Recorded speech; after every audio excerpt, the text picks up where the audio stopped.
It's more so been about just like monetizing that real estate of our website. I've worked in the space for, almost 10 years, and back in the early days, you wouldn't even think to put anything on the checkout or post-purchase or thank you page or anywhere else. And now it's like every inch of that is an opportunity to kind of give your customer more. And for us, it's literally all about that. It's about offering products that maybe they didn't get to see on their website journey, stuff that is separate to our hero product. We sell a pair of stretchy jeans. That's like 90% of our sales are stretchy jeans, but we also sell shirts, bathing suits, hats. And it's such a good place to showcase our other products in that area. Also, just people are impulsive, and you can give them that opportunity to be impulsive with after sell and in your checkout and your thank you page. So it's great, super helpful for us. Like, there's a lot of crap. Not to say that our product's crap, but there's just a lot of stuff on your site, right? So when the customer finally picks something that they wanted and they like, they've gone through kind of like a headache of a journey.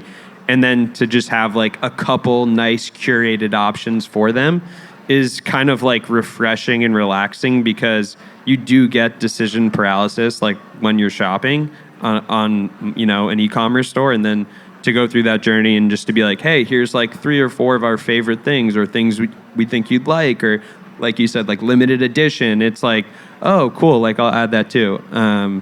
So no, I think it's kind of like a net positive for the journey. We're like a historically like anti-discount company. Like, we hate discounting. We really only discount during like Black Friday, Cyber Monday. So I unfortunately don't have the lever to pull where I can be like, hey, here's 10% off this product if you're going to get it last minute here in the checkout experience.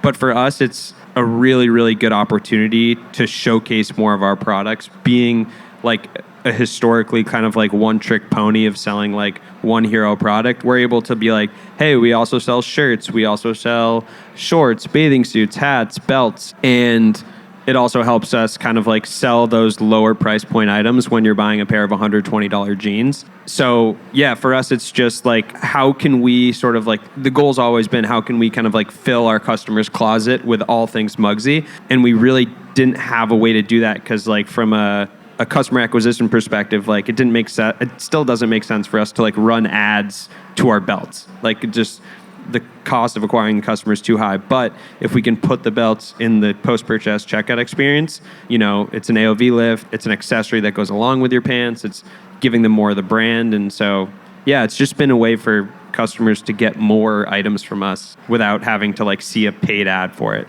Pre-transaction, it's about like getting people to jump on those like lower price point products, so that will complement whatever they're buying, which is typically a pair of pants. So like getting a belt, getting a shirt, getting something that they probably wouldn't have found on their own. And then post-transaction, we've been able to, like with Aftersell, been able to test like basically offering different colors of whatever they're buying. So it's like, okay, if you got, a classic pair of blue jeans, here's a pair of red jeans, or here's a pair of like olive green jeans, and they'll complement you really well. We've been able to test which colors are performing best for the colors they're buying. So it's like, we've got all this data on, if you're a blue jeans buyer, you're actually more likely to buy a pair of whitewash than you are to buy a pair of olive jeans. And so we've been able to play with that and really optimize the post-purchase experience as well.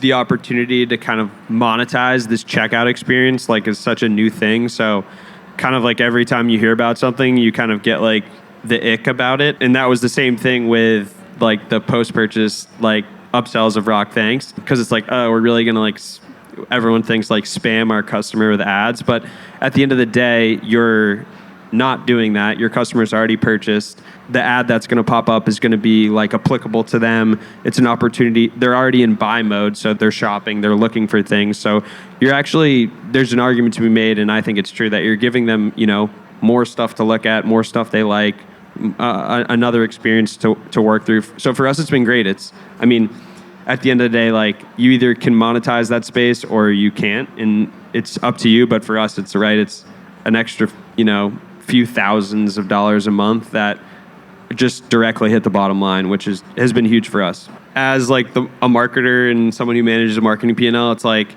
the rocked kind of revenue that we're able to drive is like now become kind of like our play money in a way, like, because it's like you said, it is a turbulent time. It feels like it always is in e-com, but you're kind of hesitant to test new stuff right now. You don't want to spend the extra 10, 20K on Reddit or YouTube ads or whatever.